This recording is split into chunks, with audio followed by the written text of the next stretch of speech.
Starkey waiting to go. Just 2 more to go. Over to Graham Good. For this Yorkshire Oaks. That last feather installed now. These fillies just a little bit on their toes. But they're under orders and they're away. The 1.5-mile journey before them, with up on the outside Swiftfoot going on. Swiftfoot in the lead from last feather, and now Height of Fashion going up on the outside of Swiftfoot, and Height of Fashion takes it up at the end of the first furlong.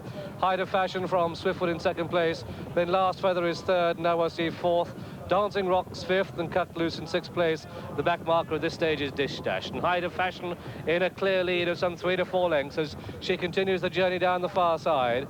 From in second place, Swiftfoot, then comes Last Feather in third. These ahead of Awaasif in fourth place. Then Dancing Rocks fifth, and on the outside of Dancing Rocks is Cut Loose, and behind that one comes Dish Dash. Already a lot of daylight between first and last as they continue their journey down the far side of the Knavesmire. Just over a mile to go, with Height of Fashion bowling along in front in fine style. From Swiftfoot in second place, and Last Feather is third. A gap then of some 3 to 4 lengths to Awaasif in fourth place. Then comes Dancing Rocks, and the back marker is Dish Dash. Just under 7 furlongs to go. Height of Fashion in the lead. From Swiftfoot in second place, Last Feather third, Awaasif fourth. Then behind that one comes Dancing Rocks. Then Cut Loose up on the outside of that, and the back marker is Dish Dash. Just over 5 furlongs to go as they begin the sweep into the home straight. Height of Fashion in the lead, Height of Fashion the leader. From Swiftfoot in second place, Last Feather is third, and Awaasif and Cut Loose and Dancing Rocks and Dish Dash turning into the home straight, just over 4 to travel.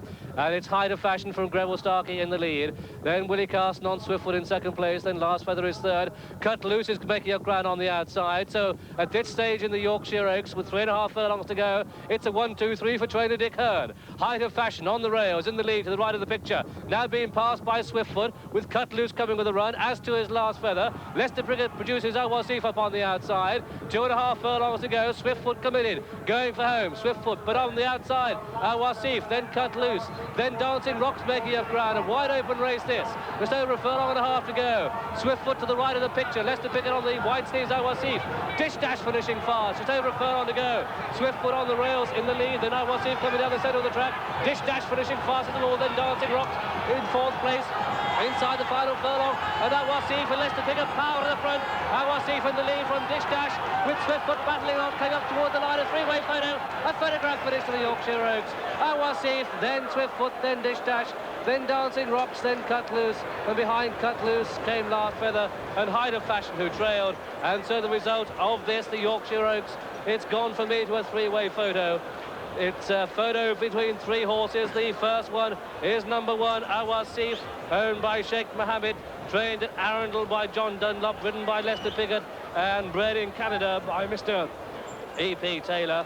Also in that photograph is number 8, Swiftfoot, ridden by Willie Carson. Also in that photograph is number 4, Dish Dash, ridden by Bruce Raymond. It's a 3-way photo. Let's see how they bet on the outcome. I'm afraid, Graham, there's no betting at all. No doubt Awaasif has won the race. One punter came down, tried to bet 100 to 8 on. He was refused. No betting whatsoever. Awaasif is a certainty to win the race, according to the bookmakers here at least. That certainly was my opinion, but let's review the closing stages with Derek. Well, Lester Priggett was absolutely brilliant here. He produced Awaasif just at the right time, but I think she got a bit tired as soon as she hit the distance, and that's where the brilliance of Lester Priggett came into play, because he kept it going on an even keel and really got the best out of her. But there on the right of the picture, William Swiftfoot certainly aren't slowing down at all. She's running on really gamely, a big-hearted filly. Between these two, we've got Edward Hyde on Dancing Rocks. He's had a good spare ride here, and coming on the wide outside is Dish Dash. She's recovered well after that bad run at Royal Ascot, and she's not far away. Cut Loose is losing ground now in 5th, but look at these 3 battling for the line. Willie on the far side putting everything in. He's got the rails to lean on. Lester hasn't. Whip in the left hand, really giving this filly everything. And then on this side, Dish Dash, she came to challenge, just couldn't quite get up any further than about half a length on Awaasif, and no doubt about it, on the line, Awaasif has got it. I think on the far side, Swiftfoot is second, and third this side is Dish Dash, but we'll wait for the result of the photo. And as the fillies come into the winner's enclosure, after this, the Yorkshire Oaks, I can't help but wonder what would have happened if Time Charter had won, because Time Charter beat all these in the Epsom Oaks. But there is our winner in the afternoon.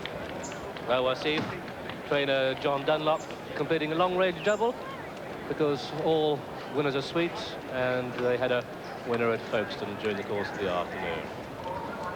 There's Lester Piggott.